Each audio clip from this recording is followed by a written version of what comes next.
Pessoal, acompanhe a gente até o final que hoje a gente vai desvendar todos os segredos da matemática do Colégio Militar. Se seu filho é bom em matemática, esse vídeo é para ele, é para você. Se seu filho tem medo, teme, como a maioria dos alunos que eu conheço fogem da matemática, esse vídeo também é para você. E para isso eu não estou sozinho, eu trouxe ela, Jane Carvalho. Oi, pessoal! E ele, o sábio da matemática do Colégio Militar, Vitor Rocha, coordenador de matemática do Fora da Curva. Tudo bom, pessoal? Vitor, vou ter que começar por você hoje. Vamos embora, vamos lá. Cara, a gente sabe de longe que as suas notas, os seus alunos, obviamente, você não faz sozinho, os seus alunos são as maiores notas de matemática de uma das provas mais difíceis do Brasil. A maior média de notas do Colégio Militar é em Belo Horizonte, por causa dos alunos fora da curva. A que se atribui esse sucesso? Eu pego aquela prova lá e eu tenho dificuldade às vezes. Olha, Yuri, e é bom a gente frisar também que nesse ano nós tivemos, esse ano 2025, que eu digo, né? 3 alunos que simplesmente fecharam a prova. 0 erro. Então, assim, é uma marca um marco bem interessante nesse sentido.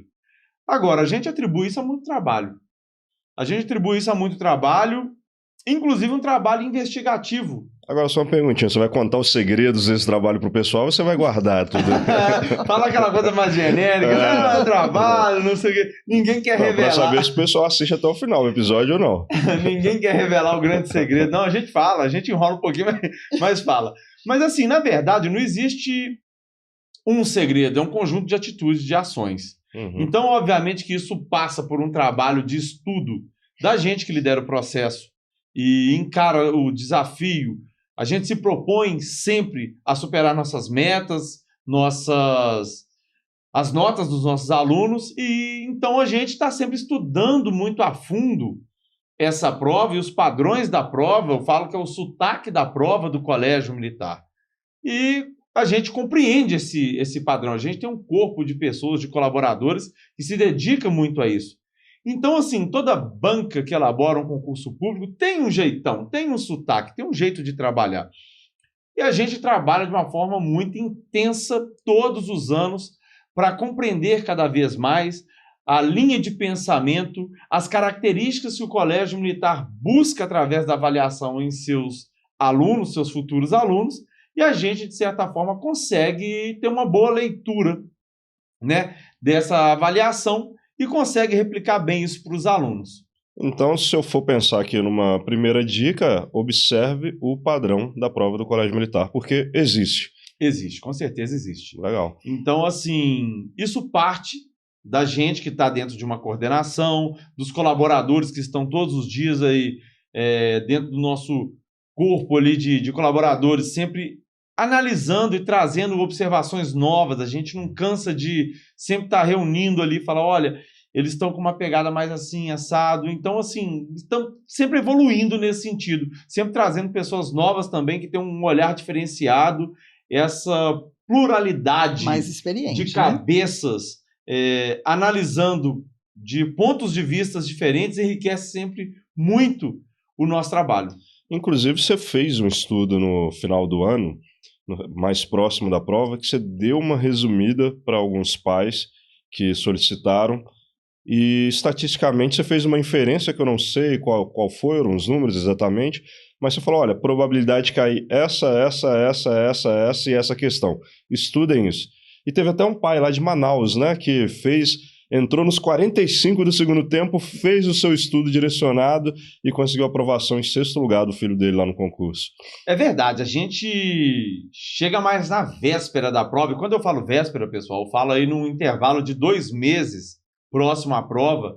Eu acredito muito nesse estudo de última hora, não você deixar tudo para a última hora, mas para o aluno que está se preparando, chegar na reta final, ele fazer uma revisão prática com aqueles exercícios mais quentes, aquela famosa pauta quente, que sempre cai, aquele bem particular mesmo. Eu gosto sempre de fornecer para os meus alunos esse estudo bem direcionado, porque existem questões que têm um alto índice que elas caem muito dentro da prova dos colégios militares. Então, dentro de cada conteúdo, a gente faz uma análise ali, sei lá, dentro de números naturais, né, sistema de numeração, vai cair uma questão de formação de senha, você tem que saber como que você trabalha essa questão, principalmente quando eles topicalizam as informações.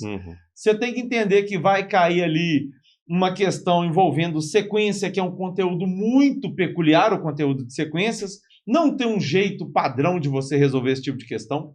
Questão de sequência vai muito da criatividade de quem elabora essa questão. Não existe uma forma de resolver que você fala assim, faz assim que vai dar certo. Não tem jeito. Cada sequência tem um padrão diferente. Isso vai mandar muita experiência que o aluno tem naquele assunto. Quantas questões de sequência o aluno já fez na vida dele? Quanto de bagagem que ele tem em relação àquilo ali? Qual ferramental que ele desenvolveu no decorrer do seu estudo?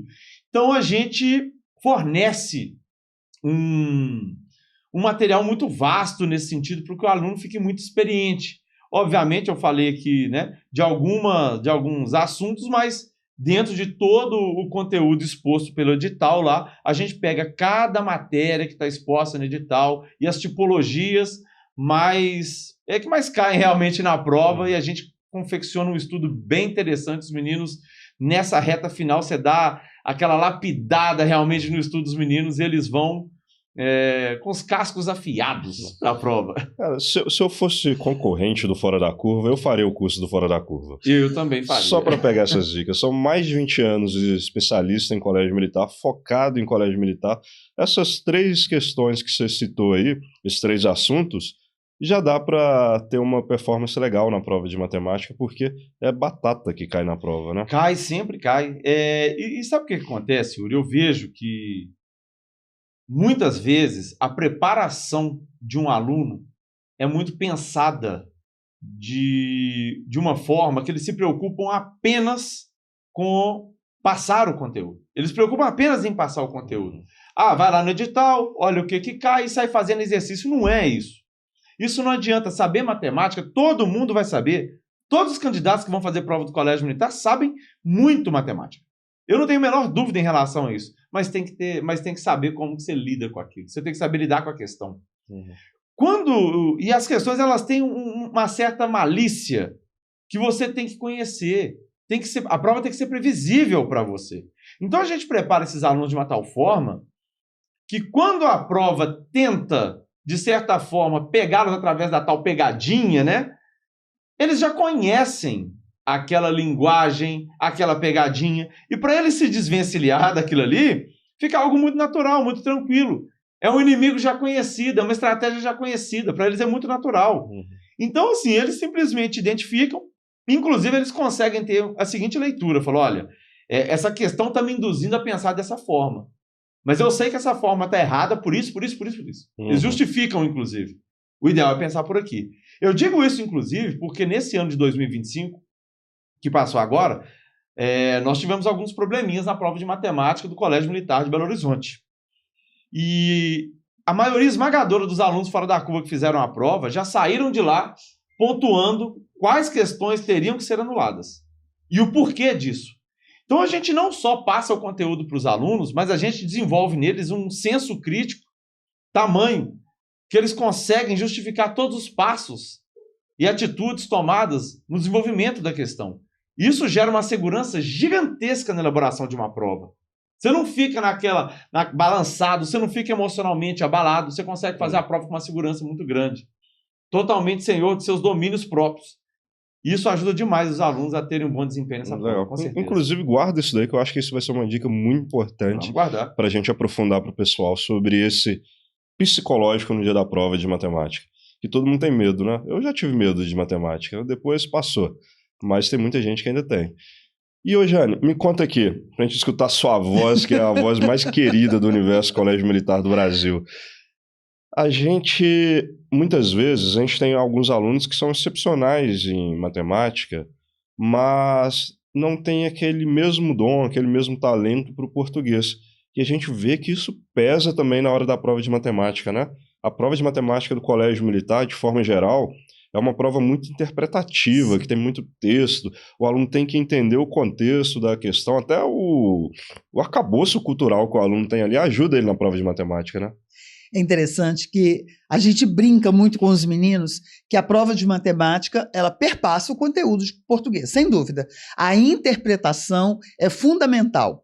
Agora, junto com esse trabalho de interpretação, de cada detalhe do enunciado da questão é trabalhado isoladamente para que os alunos possam construir o pensamento, eliminar o que não é necessário, destacar aquilo que é fundamental e, às vezes, até organizar ordenando, porque nem sempre o probleminha matemático vem na ordem em que deve seguir a sequência de operações.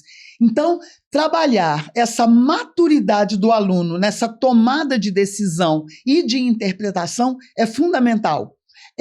Essa semana mesmo, uma professora de português me disse assim, vocês privilegiam muito a matemática. Eu falei, não. O português trabalha junto com a matemática, mas é necessário uma carga maior de matemática por causa exatamente dessa ausência de trabalho que é feito na matemática das escolas seculares. Não, e é muito interessante, né, Jane, que as pessoas às vezes têm um pensamento muito binário.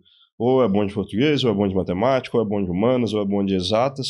E o Colégio Militar ele faz isso de uma forma diferente, né? Ele integra os conhecimentos.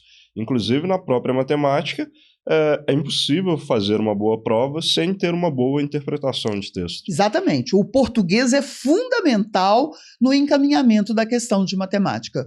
Não existe esses opostos aí, né? Sou bom em matemática, ele não sou em português ou vice-versa. Na verdade, os alunos se tornam excelentes em matemática à medida que eles têm uma boa interpretação do português. Então vamos pegar aqui para ajudar os pais que estão assistindo a gente e vão participar desse processo. A gente já falou que é muito importante identificar o padrão da prova, Sim. O sotaque, ter experiência nessa prova. O Vitor começou a entrar na questão comportamental também dos alunos. E você está falando aqui para a gente que o português, a interpretação de texto, é essencial para uma resolução de um problema matemático do Colégio Militar. Como que os pais em casa podem ajudar os alunos também a desenvolver essa parte da interpretação de texto?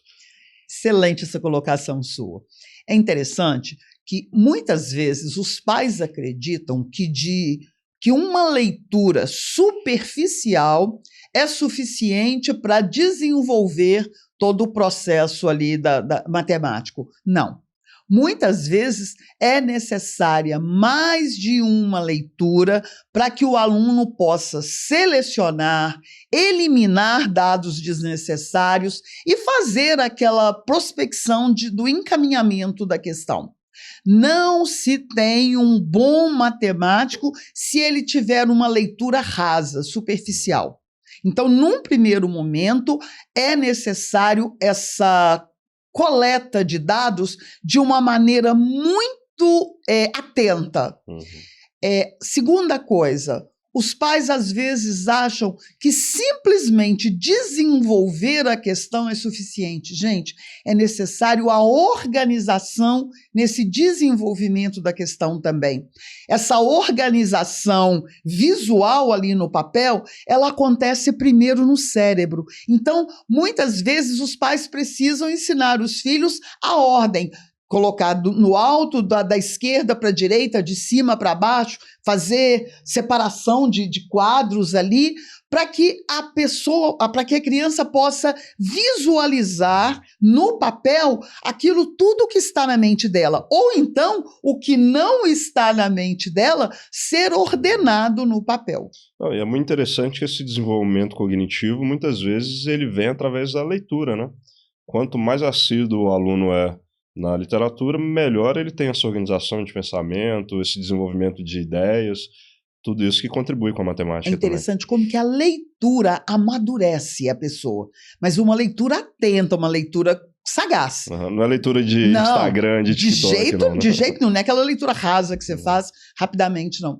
E os pais têm que exigir isso dos filhos. E como que se ensina esse tipo de leitura? Lendo em voz alta, repetindo e pausando. O Vitor faz isso muito bem nas aulas, os professores de matemática lá fazem isso muito bem. Leia essa primeira parte até o ponto. O que você entendeu? Leia essa segunda parte. Como que você faz a junção dessas duas ideias? A gente trabalha essa matemática, essa interpretação do problema matemático paulatinamente, para que o aluno possa aprender essa ordenação mental também.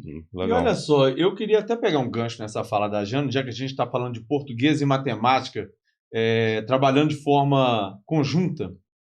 Essa semana ainda estou dando aula para os meninos e eles assim, professor, você está dando aula de português, você não está dando aula de matemática. Eles brincam comigo. Eu falei, sim. Por quê? Pessoal, para você compreender o conceito matemático, você tem que ter um bom conhecimento da sua língua materna. Por quê? Obviamente, se você denomina determinado conceito, você utiliza a sua língua para isso. E na grande maioria das vezes, o conceito é autoexplicativo. Eu vou dar alguns exemplos mais técnicos aqui, mas que eu acho que trazem muita clareza a isso. E até usar uns termos técnicos aqui do português também, gente. Se eu errar, por favor, você me corrija. Pode deixar. A parte que eu gosto muito, que eu utilizo assim, dentro de sala de aula, por exemplo, é a parte dos radicais das palavras. Ótimo. É muito legal quando os alunos têm esse conhecimento dos radicais das palavras. Você já usou um denomina aí que já me veio um exemplo matemático na cabeça. Qual que você lembrou aí? Denominador. Denominador, excelente. Por exemplo, quando você vai estudar fração, e aí eu vou pegar até um gancho e vou trazer um negócio bem legal. Você pega a fração, todo mundo sabe que o denominador de uma fração determina em quantas partes o seu inteiro será dividido. Todo mundo sabe, eu acho que você exagerou. Deveria saber. Vocês vão aprender agora, muita gente vai aprender agora. Deveria saber, porque isso é o senso comum dentro da matemática, que o denominador é em quantas partes o inteiro deve ser dividido. Vocês provavelmente sabem que a maioria dos denominadores ali, você tem o tal do avos, 13 avos, 14 avos, 15 avos. Esse avos é muito comum na questão do denominador, da fração, que é o nome da parte, na verdade. O próprio nome já fala, denominador, dá nome. É o nome de cada parte. Você sabe o que significa avos? Avos significa partes. Sim? Então, 13 avos são 13 partes. 14 avos, 14 partes. Em quantas partes o inteiro é dividido. Quando a gente pega, por exemplo, no nosso sistema monetário, quando você divide o real em partes, como é que chama? Centavos. Centavos. Centavos, centésimas partes. Avos, legal. Entendeu? Então, assim, tudo faz sentido. Ontem mesmo eu estava dando aula para os meninos na questão do valor relativo ou absoluto de um algarismo, a depender da posição que o algarismo ocupa lá no numeral, né? Então, assim, os meninos têm que entender o significado das palavras. Tem o valor que um algarismo assume a depender, né, da posição que ele ocupa no número. Vou dar um exemplo aqui para vocês, pessoal. O algarismo 2. Se ele estiver na unidade, ele vale 2. Se ele estiver na dezena, ele vale 20. Se ele estiver na centena, vale 100 e assim por diante. Quando eles perguntam a respeito do valor relativo ou posicional, e aí o conceito recebe esse nome, relativo ou posicional, o aluno tem que conseguir entender que é o valor que o algarismo assume relativo à posição que ele ocupa. Por isso, relativo ou posicional. O que é inverso, tudo que é relativo depende, pode variar, igual eu acabei de descrever. O que é o inverso do valor absoluto. Porque o que é absoluto não muda. Por exemplo, quando a gente fala que tem uma certeza absoluta, eu tenho certeza absoluta do que eu estou dizendo. Você vai mudar o que você está pensando? Claro que não. Então, assim, esses são exemplos de situações matemáticas aqui que eu trouxe agora de uma forma bem rápida, para não estender muito, que se o aluno conhece a língua materna, o português, as palavras, tem um vocabulário legal, ele vai compreender. Só que muitas vezes ele fica... com muita segurança. Com segurança. Ele fica memorizando conceitos, principalmente em coisas binárias, por exemplo, valor relativo e valor absoluto. São dois, eles trocam. Se ficar só na decoreba. Entendeu? Agora, são palavras que eles já conhecem, porém não param para entender, inclusive para utilizar esse próprio conhecimento que eles já têm de vida. Muitas vezes. É isso que a gente muitas vezes aprofunda, mostra para o aluno, ele se sente, falou, nossa, ele fica surpreendido como que a coisa estava na mão dele e ele não percebia. E você sabe o que é mais gostoso disso? É que eles sempre chegam em casa contando essas historinhas. Sim. Porque eles, além de terem abstraído o conteúdo, eles se sentem poderosos para trazer essa informação. E quantas vezes eu peço eles para tirar o dicionário da mochila e olhar o significado das coisas. Os enunciados, eles têm algumas palavras que os meninos sempre estão perguntando, professor, o que é distintos? Eles não falam diferente no enunciado. Eles falam distintos. Pega e olha no dicionário. Trabalhe a autonomia no seu filho. Aliás, isso é muito interessante. As questões matemáticas, elas sempre induzem a um conhecimento maior do vernáculo. Sim, eles gostam muito da questão do vocabulário. Sim. Dentro de sequências que eu acabei de falar, eles falam dos termos subsequentes. O que é subsequentes, professor? Então, assim, antecessor, sucessor, consecutivos, são palavras do nosso vocabulário. Isso é obrigação do aluno saber. Não é necessariamente algo matemático. Não, e é muito legal que vocês me fizeram pensar numa coisa aqui, como que tudo se conecta, né? Conecta. A gente bate muito na interpretação de texto. Você dá uma aula, Jane, para os seus professores transmitirem para os alunos sobre o uso do dicionário. Sim. A gente tem uma aula de uso do dicionário. Você fala, cai uso do dicionário no colégio militar? Não está isso lá no edital não, gente. Mas o aluno precisa ter um vocabulário extenso para conseguir fazer uma boa prova para o colégio militar, né? Você tocou na feridinha. Ninguém usa mais dicionário. É um grande desespero que me causa isso.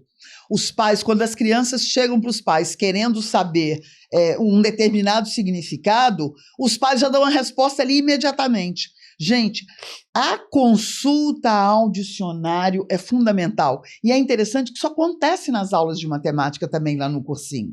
Né? Os meninos, eles não têm a resposta, até porque ter a resposta imediata não vai trazer o conhecimento, não vai sedimentar nada. O interessante é que eles busquem para realmente ali se depararem com o significado. Muito bom. E olha como que é contrassenso, pessoal. A gente está falando aqui sobre como desvendar a matemática do colégio militar. E a gente acabou de falar para vocês que o uso do dicionário é essencial. Isso não é um concurso para amador, né? Não é para qualquer um mesmo. Você tem que ir nos mínimos detalhes ali para poder conseguir uma boa nota na prova do colégio militar. A formação do verdadeiro candidato do concurso, ela se faz de uma maneira muito pausada, muito segmentada e sedimentada também. Os pais não podem trazer respostas. Os pais, assim como nós fazemos em sala, eles têm que exigir o raciocínio para que o aluno busque a resposta. Aí sim vai acontecer o conhecimento. E é justamente o perfil de aluno no colégio militar, né? Autônomo, independente, é o que eles querem, maduro. Exatamente. Legal. E essa dica da Jane ela é fundamental na matemática. Assim, agora eu gostei dessa porque essa assim, maravilhosa. Vocês que estão anotando as dicas aí, gente, não dê resposta para o seu filho. E no primeiro momento, principalmente nessa parte inicial do curso, eles vão perguntar mesmo. Eles estão mal acostumados. Viciados em perguntar. Quando tem que ser o contrário. É a gente que tem que perguntar para eles. Quem que tem que pensar? É o aluno que tem que aprender a pensar. E o que te leva à reflexão? Uma boa pergunta. Sua cabeça, o seu cérebro, ele se questiona, ele não pode ser perguntado, que ele automaticamente não consegue controlar. Você vai tentar responder. Então, assim... Às vezes você nem pensa para responder, né? Não pensa, você só joga. Então, assim, os meninos têm que estar acostumados a responder perguntas. A prova é feita de perguntas. Eles têm que entender isso. Tem que responder e não receber a resposta pronta. Ninguém aprende recebendo respostas. As pessoas aprendem fazendo.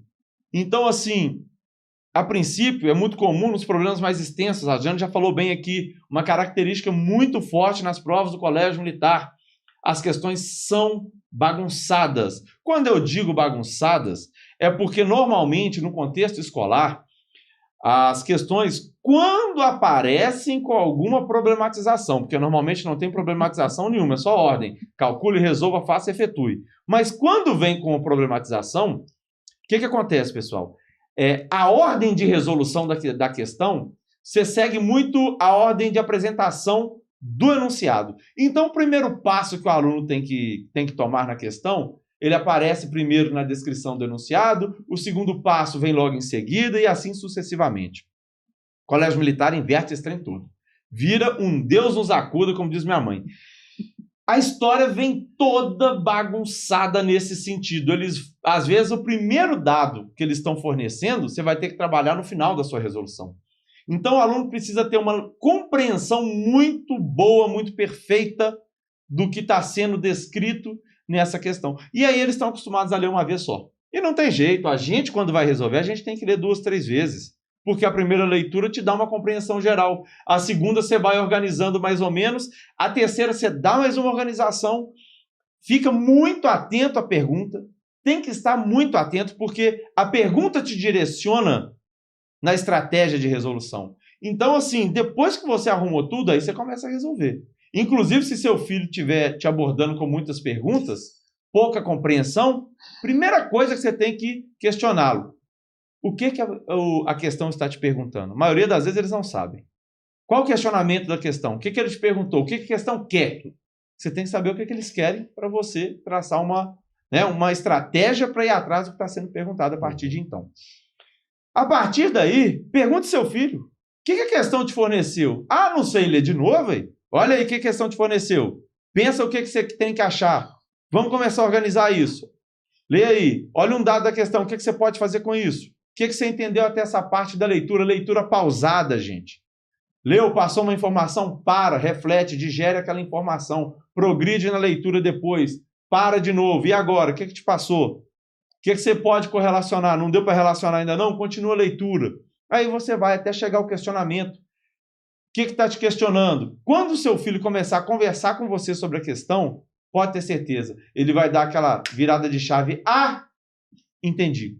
Mas jamais você vai sentar do lado dele e falar, faz assim, ó, tá vendo isso aqui? Pega isso, pega aquilo, junta essa informação com ela. Não é você que vai fazer isso. Você tem que induzi-lo a fazer. Excelente dica. Agora já contei um segredo. Excelente dica. Esse segredo é espetacular. Contei um segredo. Ele faz a diferença. Faz diferença. Nunca dê a resposta para o seu filho. Não faço, não. Pergunte. Isso. E teve uma outra dica no meio aí que você denunciou que a gente é mineiro. Lê de novo, uai. Anota a dica aí, pessoal. Lê de novo, uai. Não entendeu? Leia de novo. Leia de novo. Persistência. É muito comum a gente estar vivendo uma geração de informações fáceis, altamente palatáveis, simplistas, informação pega bobo para essa manada de gente aí que não sabe votar, não sabe fazer nada. É a geração que a gente vive. E a gente não pode perpetuar esse costume nos nossos filhos. Muito pelo contrário, a gente tem que induzi-los a pensar. É o que o Colégio Militar quer. Então, quando o Vitor falou no início lá, pessoal, que a prova tem um padrão, ela não quer um padrão de gente burra, não. Já vou avisando para vocês. Não quer um padrão de aluno alienado, aluno que recebe tudo na mão. Não, é um aluno pensador, um aluno crítico, um aluno que sabe tomar decisões. E para desenvolver isso no seu filho, pergunte, né, Vitor? Não dê respostas. Faz ele ler de novo, uai. Tem que ler de novo. Tem que ser persistente. A matemática é uma ciência maravilhosa para desenvolver a habilidade de resolução de problemas. Assim, é fantástica. Tanto é que assim, a matemática vai te dar o quê? Problema. Matemática te dá problema. Não é que questão é diferente de problema. A matemática vai te dar problema para você resolver. Essa é a sacada. Você tem que entender que você tem que resolver problema. Você não tem que resolver questão.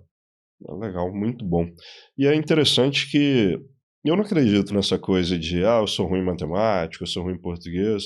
Eu acredito em 2 pontos. Primeiro, você teve professor ruim na sua vida, que tem professor que traumatiza o aluno independente da matéria, ou você ainda não teve um contato certo com aquele tema, de modo que ele fosse interessante para você e usasse inclusive as técnicas certas, igual as que a gente está citando aqui, para se desenvolver dentro daquele tema. Então vamos chegar num assunto aqui que eu até te pedi para segurar um pouquinho, que eu acho que é essencial. Comportamento. Jane, você usou a palavra já aqui no seu discurso sobre autonomia, maturidade, resiliência. Como que a gente desenvolve isso nos nossos filhos, nos nossos alunos? Deixa eu só voltar na sua primeira exposição. Eu acho interessante que os alunos chegam para a gente dizendo: eu gosto de português, não gosto de matemática, ou vice-versa. E ao final do curso, eles estão sensacionais nas duas matérias. Eles aprendem a trabalhar com as duas e tiram aquela palavra eu gosto mais de. Eles aprendem a se dar bem nas duas. Tá? Agora, na segunda parte, comportamento. Eu acho fundamental que os pais desenvolvam nos filhos a necessidade da repetição da leitura. Isso é fundamental. Repetindo aqui, não se deve dar resposta. E quando nós fazemos isso, quando nós trabalhamos isso com os nossos filhos, nós estamos exigindo deles um comportamento de resistência. Eles precisam repetir tantas vezes quantas forem necessárias, até eles adquirirem o conhecimento necessário para resolver aquela questão. Então, num primeiro momento, não dá resposta. Exigir do aluno que ele saia dele mesmo a resolução daquilo que ele procura. O pessoal procura a gente querendo aprovação em concurso e acaba encontrando um ser humano construído ali, né? Um ser humano persistente, resiliente, forte. É gostoso pensar isso, sabe? Porque a gente pega os meninos no início do ano, assim, com muita defasagem em relação àquilo que o colégio militar requer dos seus alunos. E no final do ano eles estão prontos. São seres humanos altamente construídos, constituídos. A gente estava até conversando aqui mais cedo, por coincidência, de alunos que às vezes eles não conseguem a aprovação no colégio militar, mas o resto da vida deles é de um brilhantismo formidável, né? Justamente por conta dessas habilidades que eles aprenderam. O gostoso desse desenvolvimento ao longo desse tempo do cursinho é exatamente isso. É ver esse crescimento intelectual, esse desenvolvimento de personalidade, de autenticidade do ser humano ali no dia a dia. Não, muito legal. E, pessoal, a gente não vê vocês aqui enquanto a gente está conversando, então a gente não sabe exatamente como que esse conteúdo está chegando. E a gente faz com muito carinho e dedicação, porque a gente quer ver a evolução do filho de vocês, da filha de vocês. Independente se são nossos alunos ou não, nosso trabalho, nossa missão é levar esse conhecimento mais longe. A escola comum a gente sabe que é péssima, não entrega o que os nossos filhos precisam, o que os alunos precisam. Então eu queria pedir um favor para vocês. Se vocês gostaram, curtam esse vídeo, ajuda a gente a saber que o conteúdo está legal, que a gente está fazendo algo de valor e algo importante para vocês de verdade. E mais uma coisa também, ajudem a esse conteúdo chegar para mais gente. A gente vê tanta porcaria aí na internet, sabe? Tanto influencer que é só influência negativa. Então, se você acha que tudo isso que a gente está falando aqui é importante para alguém, pega o link, compartilha, manda para essa pessoa, que eu tenho certeza que essa pessoa vai ser grata por isso que você está fazendo também. Ela vai se sentir querida, amada e prestigiada. Tá joia? Ô Yuri, só um minutinho aqui, dando uma complementação nisso que você disse. Às vezes até esses pais nos procurarem para partilhar as dúvidas e as necessidades, porque a gente pode auxiliar nisso também. Não, com certeza, pessoal. Realmente a gente enxerga isso como uma missão, o que a Jane falou é verdade. Sendo ou não nosso aluno, tem dúvida, tem dificuldade, põe nos comentários aí na plataforma que você está assistindo, entre em contato conosco, na secretaria, com as consultoras do pedagógico, vai ser um prazer ajudar vocês nisso daí. E não é da boca para fora, não é comercial, nada do tipo não. É o que a gente trabalha, é o que a gente acredita, a gente tem essa missão aí de, alguma forma, por mais que ainda seja pequeno, melhorar o que a gente tem de educação hoje no Brasil. E, Vitor, pegando esse gancho aqui do comportamento, matemática, você fala que deixa o aluno casca grossa, né? Que o aluno chega ali e fala, eu não gosto de matemática, eu tenho dificuldade, mãe dá comida na boquinha, abre a porta do carro e a matemática transforma ele ali num guerreiro, numa guerreira, um aluno que está preparado não só para a prova do colégio militar, mas para qualquer desafio que a vida possa proporcionar para ele. Olha, eu tenho um orgulho danado de falar. Meus meninos ficam bom mesmo. Ficam casca grossa, os bichinhos ficam brutos. Eu gosto de ver, assim, fico orgulhoso demais. Foi engraçado que, assim, a gente teve agora, Festa dos aprovados, que bombou com um festão, inclusive. Tava cheio, né? Tava cheio. Muito aprovado. Muito aprovado. Dor no corpo que o diga, né? Nossa. Meu joelho até hoje não tá bom depois do futebol. Extensão na virilha aqui tá complicado. Eu arrumei pra cabeça, jogar bola com menino de... É complicado, não dá certo. Mas assim, a gente depois observando o tanto que eles são competitivos até pra brincar. Uhum. E não à toa, a gente acabou se machucando. Eles não são, eles se tornam. Eles se tornam. E assim, o que eu vejo? Nesse período que eles chegam no cursinho, eles chegam moles. E isso é uma coisa que eu, como liderança ali, a gente não pode aceitar. Porque não dá certo. É um processo, e aí não só para matemática, mas para fazer a prova, você tem que ser bruto. Você tem que ser forte, não tem conversa. Isso não sou eu que exijo, não. Quem vai exigir é a prova. Quem vai exigir é o concurso público, porque não é escola. Isso é um processo de concorrência. As vagas são limitadas. Então você tem que ir para cima mesmo. E eles saem com essa característica. Isso é fundamental. Eu falo assim, não tem como eu aprovar todos os meus alunos, mas legado na vida deles nós vamos deixar. Sem dúvida. Eles vão ficar fortes, eles vão ficar mais robustos, eles vão ficar mais casca grossa, mais prontos para enfrentar a vida. Porque assim, o mundo é competição, o mundo é competitivo. E não adianta a gente trabalhar com utopia e com sonho que não sei o quê, do mundo perfeito. Não é. O mundo não é perfeito. O mundo vai cobrar, de certa forma, essa competitividade deles em algum momento. E para se destacar na sociedade, isso vai ser fundamental. Então a gente trabalha isso, que a Jane até falou, muito neles. Muito mesmo. A matemática em si, o aluno que é persistente, aguerrido, disciplinado, ele vai se sobressair. Porque as habilidades, eu digo que o ser humano é um indivíduo muito adaptável. O cérebro desses meninos, ele tem uma plasticidade fantástica, uma capacidade de aprendizagem assim, muito elevada. E o que acontece? A gente vai acreditando neles. Eu acredito nos meus alunos, pela experiência que eu tenho. Então eu forço a barra para cima deles, porque para subir a escada do conhecimento, a evolução do conhecimento, a gente trabalha com erro. A gente trabalha em cima do erro. E o aluno tem que refazer aquilo que ele não está sabendo para ele aprimorar. A gente trabalha em cima do tempo de estudo. E quando eu digo erro, não é só erro técnico, não. O aluno tem que ser honesto consigo mesmo e ter a consciência que se ele não está conseguindo ter concentração por mais de 45 minutos hoje, semana que vem, ele tem que estar batendo 1 hora. O que ainda é pouco. Na outra semana ele tem que bater 1h15. E na outra 1h30. Obviamente ele não tem que estar pronto amanhã, não. Mas no final do curso, ele tem que ficar 6 horas concentrado, estudando, e eles conseguem.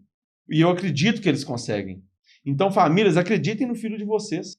Não acho que eles são coitadinhos, que eles não vão conseguir fazer e dar conta da missão, não, porque eles dão conta da missão. Eu falo isso, a Jane, também pelo tempo de experiência que a gente tem com eles.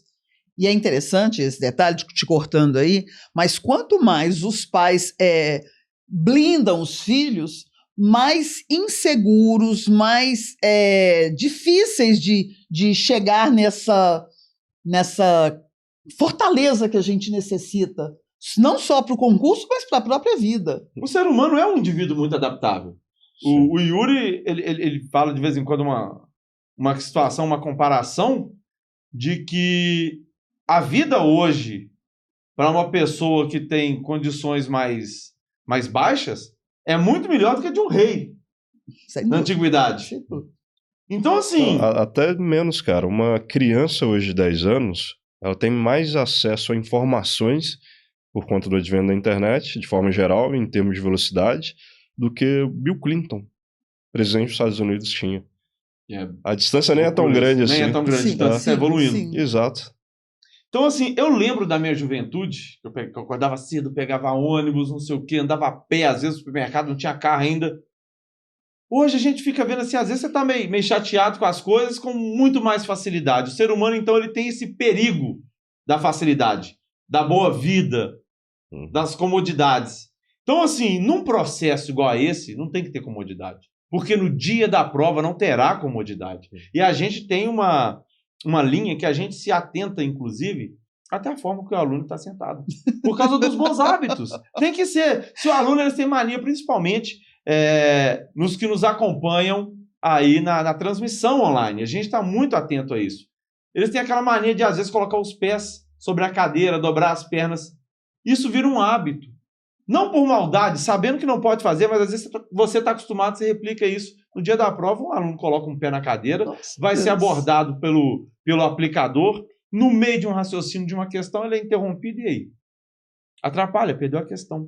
Então, assim, nos mínimos detalhes, a gente tem que estar sempre muito atento.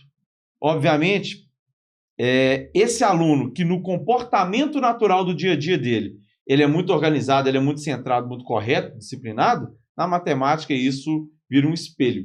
Então, quem você é na sua vida pessoal vai espelhar dentro da matemática. E aí, na resolução de problemas, quem não consegue conviver na bagunça, não aceita um problema bagunçado. Tem facilidade em arrumar as coisas, em organizar as coisas. Ele vai organizar esse problema matemático com muito mais facilidade. E é interessante isso que você falou sobre essa capacidade de desenvolvimento que eles têm nessa faixa etária, e pegando um gancho também no que a Jane falou, o aluno se torna, né? Ele torna-se aquele aluno robusto, forte, persistente.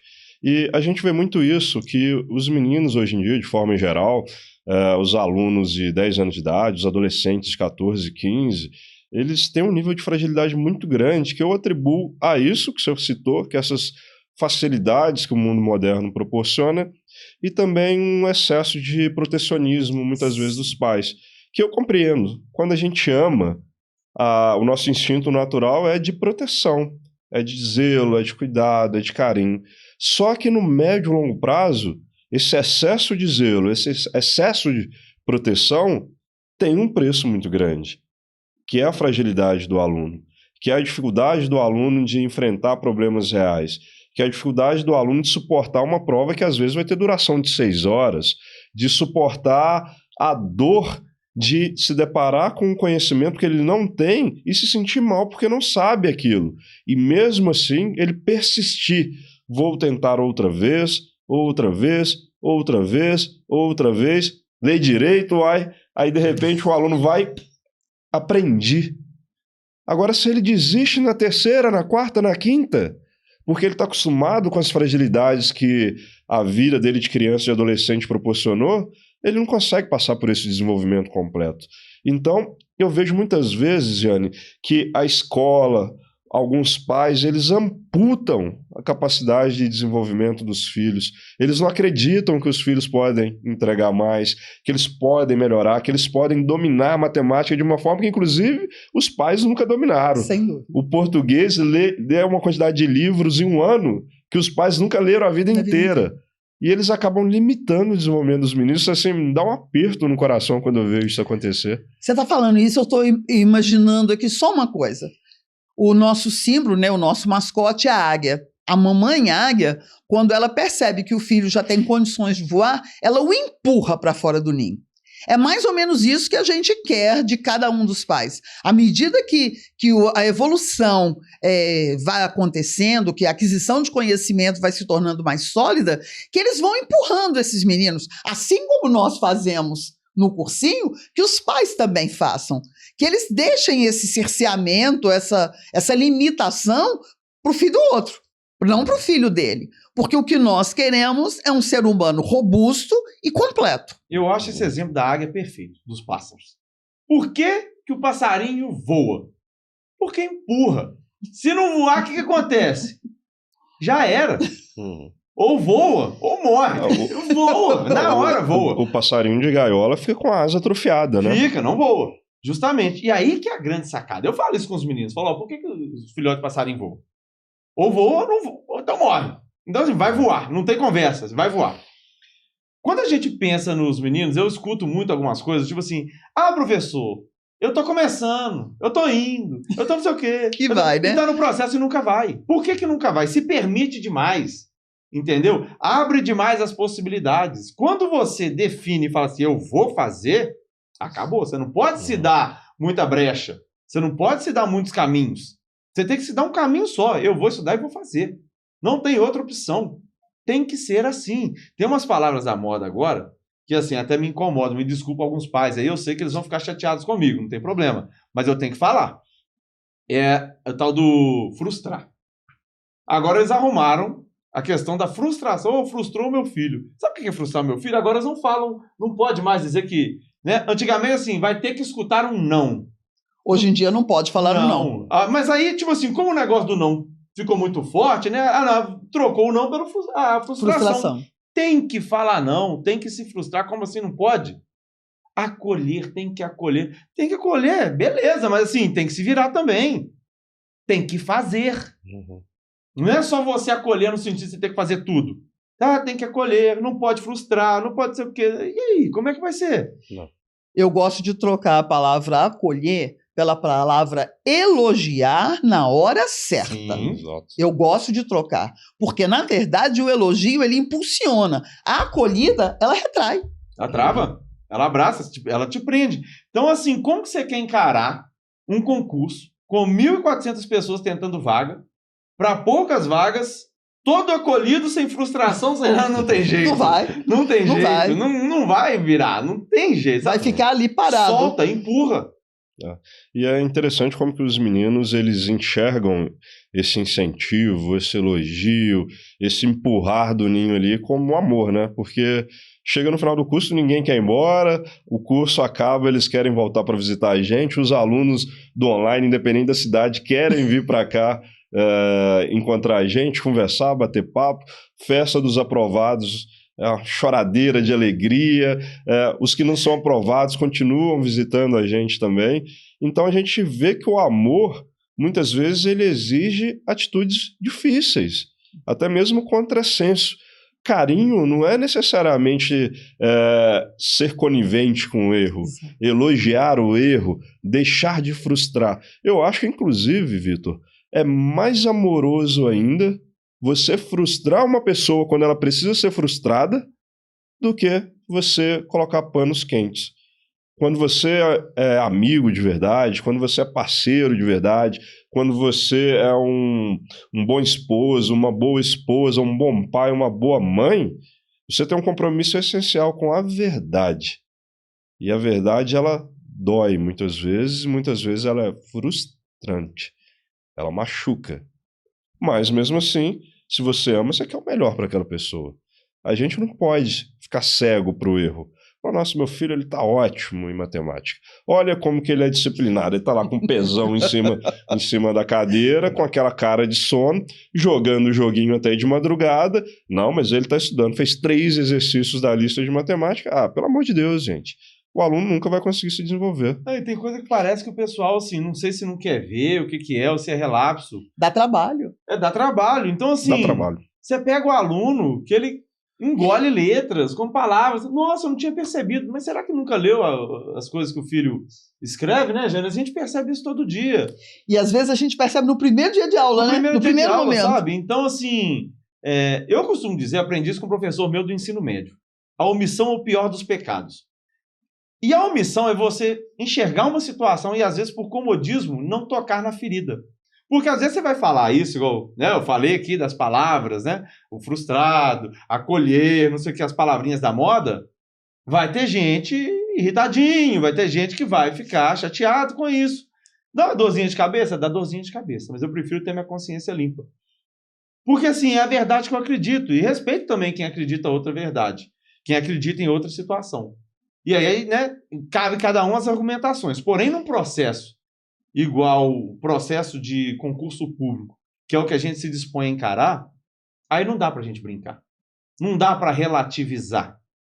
Você tem que ser firme nas suas decisões. Até porque, para quem ocupa as posições de liderança, se você não tiver firmeza e convicção, não tem jeito. Então, assim, na condução dos alunos nesse processo, a gente precisa muito dessas características. Não tem outra saída, não.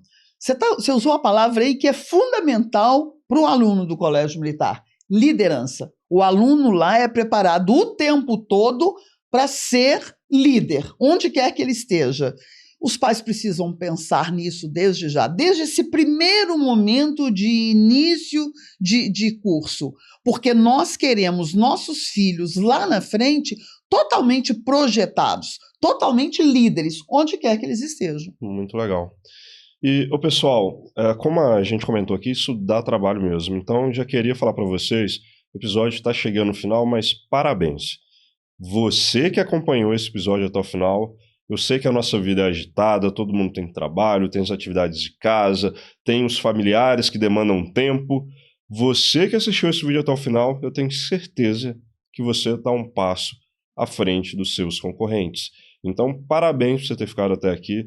É um tempo valiosíssimo, dicas extremamente importantes aqui para matemática hoje que o Vitor e a Jane passaram, e eu tenho certeza que você vai conseguir o que você busca para o seu filho, que é educação de verdade, que é estudar em uma das melhores escolas do Brasil e, no fim das contas, ter um ser humano bem formado, com persistência, disciplina, confiança e liderança, né, Jane? Exatamente. Então, muito obrigado, pessoal. Obrigado, Vitor. Obrigado, Jane. Mais uma vez, vocês contribuíram muito aqui nesse episódio. Muito obrigado. Valeu, pessoal. Até a próxima. Tchau, tchau. Tchau, pessoal.